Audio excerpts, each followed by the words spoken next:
Hello, this is an Algebra 1 video. It is Chapter 5, Section 6, and this is the last section of the chapter, so dun dun dun, test coming up soon. But we are talking today about graphing inequalities in two variables. In the previous couple of lessons, we've been graphing inequalities in one variable, so we had a number line to graph. But when you have two variables, you have a number line for both variables.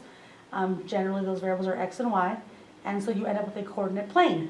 And so we have graphed linear equations before, so it'll be a lot like that. But before we get started, I just want to remind you that when you're dealing with inequalities, the actual equation of the line, which is this guy right here, is basically our boundary line. And what the boundary line does is it basically splits our coordinate plane into two half planes. So here would be one half plane, here's the other half plane. And so in general, and we want to go with this kind of concept over here, you can have an open half plane and a closed half plane. Right now, these two are both closed half planes, and that's because this boundary line is a solid line. If this line had been a dashed line, then we would call this a open half plane. But right now, it's actually a closed half plane. So, how do we graph these little guys? Before we get started with the examples, I want to give you guys a little overview here. And again, this is just in general. It doesn't always happen, sometimes there are exceptions. But in general, if you have an inequality that is in two variables that has a less than symbol or a less than or equal to symbol, then you're going to be shading below the boundary line. If you have a greater than symbol or a greater than or equal to symbol, you're going to be shading above the boundary line. And so that's the first two. And in this case, what we're talking about is the boundary line being solid versus dashed. If you have a less than or a greater than, your boundary is not included, and because it's not included, it's the equivalent of having an open dot or a closed dot on the number line, so it would be a dashed line. If you have a less than or equal to or a greater than or equal to, then your boundary line is included, and then that's why you would have a solid line. So in that case, the boundary line is included, and that's why it's a solid line. So now, how do we do this? Very simple. One of the easiest things that you can do is to always put your equations in y equals mx plus b to graph them, because that's the easiest way to do it. So, right now this is not mx plus b, so I'm going to move my 3x to the other side. So don't forget this is a negative y. So we've got negative y less than negative 3x, mx goes first. That's a positive 2, so plus 2. Okay? Now already from the get-go, we're going to have a situation where it does not follow the general rules. Because if you think, oh, that's a less than, I'm going to shade below. But actually, when you transform it into the y equals mx plus b, you'll notice that to do that, you'll have to divide everything by negative. So this will become positive, and because you divide by negative, that's going to become a greater than. A negative divided by negative is positive 3x, and 2 divided by negative 1 is negative 2. So now it's actually a greater than, and we should be shading above the boundary line. But there is a way that I'm going to show you how you can always test and never fail, even if you have the wrong symbol. Okay, so y equals mx plus b should be easy for us to graph by now. I'm going to plot my y-intercept first, which is 0, negative 2. And then my slope is 3 over 1. So here's 0, negative 2 right here. And my slope is 3 over 1, so I can go up 3, 1, 2, 3, to the right 1. Or I can go down 3, 1, 2, 3, and to the right 1. Either way, I'll be on my line. The other thing I want to double check is whether or not my boundary line is solid or dashed. It is a greater than, does not have an equal to, so it's not included. So we want our boundary line to be a broken, or what we call dashed line.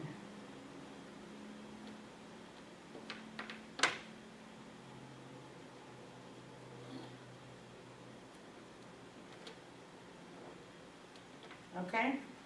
So that's basically what our line is going to look like. And now the question becomes, where do I shade? I said before that if it's a greater than, you're going to want to shade above. But just in case you're not sure, you can test. And what we do is we usually test the origin unless the graph goes through the origin. So here's my origin right here. I'm going to put that in a readily easy to see color. So there's my origin. So either I'm going to shade the side that has the origin, or I'm going to shade the half plane that doesn't have the origin. And how you determine that is by basically plugging in the origin and seeing whether or not you get a true statement. So here's my equation. I'm going to plug in the origin. The origin is 0, 0 for both x and y, so that means I'm going to make y 0 greater than, I'm going to make x 0 minus 2. So 3 times 0 is 0. So this statement says 0 is bigger than negative 2. Is 0 bigger than negative 2? Yes, this is true. 0 is bigger than any negative number, and because it's a true statement, you shade that side. So, true statement, it's like a lie detector test. If you plug in the origin and it tells you that it's lying, then you don't shade the side that's lying. You shade the side that's true. So that's how we do that. So you shade that little guy, and so now I want you to try this little example, and then we'll move on to our next one. It says graph x plus 5y less than or equal to 10. Again, the easiest way to do this is to make sure that you are in y equals mx plus b. And of course we are not. So the first thing I want to do is subtract my x. So I'm going to get, this is a positive 5y, so positive 5y less than or equal to negative x plus 10. Then I divide by a positive 5, so I'm not going to flip the symbol around. But I'm going to get negative 1/5 x, and 10 divided by 5 is 2. So there's my y, or my slope-intercept form. My y-intercept is 0, 2, and my slope in this case is negative 1/5. So 0, 2 is 1, 2 right here, and my slope is negative 1/5, so I go down 1 and over 1, 2, 3, 4, 5. Or I can go up 1 and go over 1, 2, 3, 4, 5. So that would be over here. 1, 2, 3, 4, 5, or something like that. This time you have an equal to, which means your boundary line will be solid. Solid as a rock. Okay, so that's your actual boundary line. And again, less than means below, so we assume we're going to shade below. But to double check, we're going to plug in the origin. Here is my origin, so I'm going to plug that into my equation. And you can plug it into this equation or the original. I'm going to go ahead and plug it into the original. So x is 0 plus 5 times y is 0. Okay, I'm plugging in the origin to test where to shade. So basically I get that 0 is less than or equal to 10. Is 0 smaller than or equal to 10? Yes, it is. This is a true statement, and because it's true, we shade below.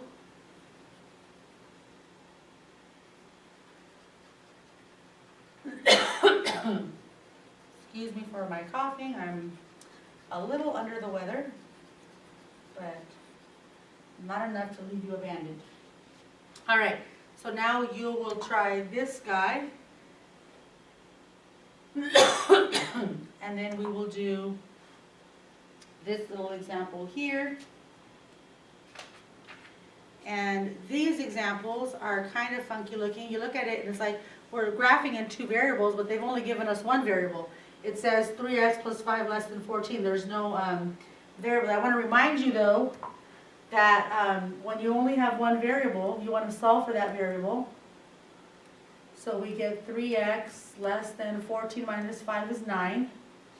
Divide by 3. So we are getting that x is less than 9 divided by 3 is 3. So when you have an equation that only has one variable, especially when it's x, this is basically the graph of a vertical line. And we've done this before for equations, but it's a vertical line. So it's actually not very hard to graph at all. It's a vertical line that passes through 3 on the x-axis. So I am going to graph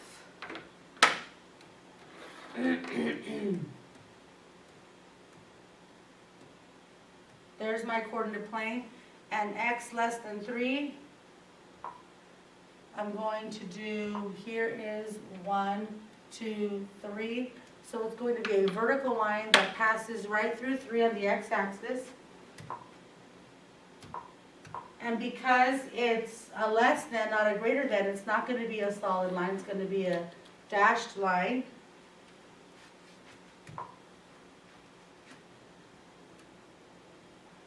And then because it's less than, all the x values that are less than 3 are going to be to the left of the line. But again, if you wanted to, you could test the origin again. And so the origin is 0, 0, right here. And so because there's no y coordinate to plug into, you're just going to plug into the x, 0. And the question is 0 less than 3? Yes, 0 is less than 3, that's true. And because it's true, you're going to shade the side that has the origin, which is the side to the left. So that is how you do that. So first you want to solve for x, and then they're both going to be vertical lines. You just got to figure out where on the x-axis they're going to cross through and shade it appropriately. So here is our last example, and it's a word problem, yay. It says a yearbook company promises to give the junior class a picnic if they spend at least $28,000 on yearbooks and class rings. I can just tell you right now that that seems like a lot of money for our small little school. I'm hoping this school has a lot of juniors, because to me it would not be worth a picnic for $28,000. I mean, that's just a lot of money. But whatever. The question goes on. It says each yearbook costs $35 and each class ring costs $140. How many yearbooks and class rings must the junior class buy to get their picnic? So they have to have more than $28,000 spent. At least means greater than or equal to. So first I want to define some variables. So in my case, x is going to represent the yearbooks. Y could represent then the class rings. Apparently they're not Adventist. Okay? And so each yearbook is $35. So as far as money spent, you're going to spend $35 per yearbook. So $35 times x. In addition to that, you're going to want to spend $140 per ring. At the end of the day, you want to have spent at least, so greater than or equal to, $28,000. So there, folks, is your excuse me, equation. And now we want to graph it. And it's going to be a little bit of a crazy graph because those are big numbers. So I think it would probably be easier in this case to graph this guy using, this is standard form, ax plus by equals c. It'd probably be easier to do it that way. So I am going to look for the x-intercept. And if you recall, the x-intercept was when y equals 0. So I'm going to hide the y value. I'm going to get 28,000 divided by 35. So 28,000 divided by 35 is 800. So x is 800 when y is 0. And my y-intercept is going to be the opposite of that. I'm going to make x 0. And if x is 0, I'm going to get 28,000 divided by 140. So 28,000 divided by 140 is 200. Alrighty. So now I've got to graph this guy.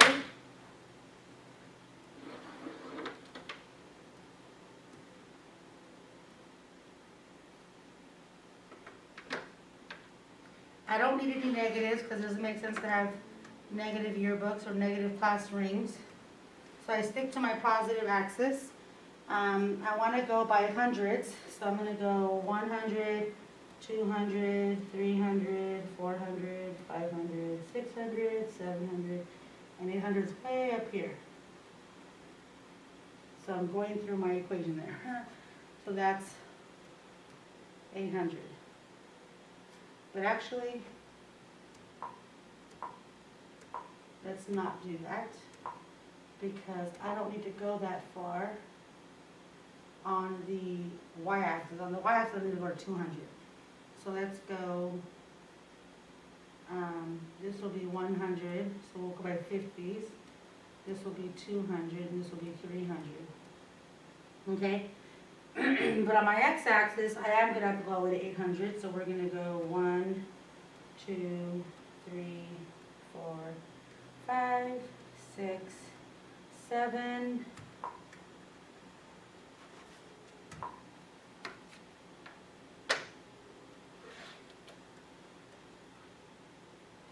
1, 2, 3, 4, 5, 6, 7, 8, 9, 10. 1,000. Okay? So we have x is 0, y is 200, so there's that point.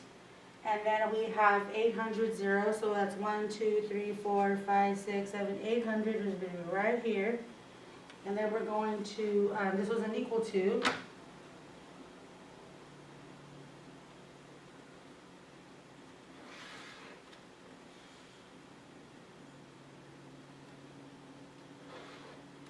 Yeah, barely made it there, okay?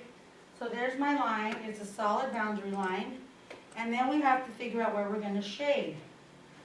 And so we're going to pick the origin, right here. And so if I pick the origin, that means I'm going to get 35 times 0 plus 140 times 0 greater than or equal to 28,000. So 0 times anything is going to be 0. So the question is 0 bigger than 28,000? Absolutely false. 0 is not bigger than 28,000, so we're not going to shade towards, we're not going to shade the side that has the origin. We're going to shade the side that doesn't have the origin. But we also don't want to go into the negative side because that doesn't make any sense for us. Remember we talked about that we don't want negative values because we can't have negative yearbooks. So we want to stay above the x-axis and we want to stay to the right of the y-axis. But then aside from that, we can shade to our heart's content.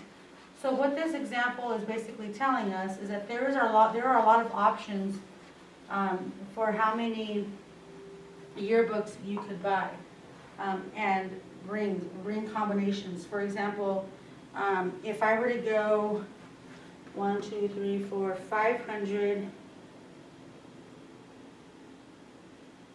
to 200, right about here. Oops. 1, 2, 3, 4, 500. Even if we just did 100. Okay, this point right here is roughly 500 and 100. Since this point, this ordered pair, is in the shaded region, this is actually a reasonable solution for this problem. And 500 would be the x's, right? So if the junior class bought 500 yearbooks and 100 class rings in that combination, then they would have more than $28,000 and they would get their picnic. But it's not the only option. This option is showing us that if they bought, this would be x0, y200. So if they bought no yearbooks but 200 class rings, then they would have their picnic. Or this case, this scenario would be if they bought 800 yearbooks and no class rings, then they would still have a picnic. So there's different options they could have to meet that quota, and that's kind of what the graph is telling us. So that's how you do the example. Now we'll leave you to do this example, and once you have done that, you will have completed your notes for this lesson, and I will see you in class, and thank you for watching.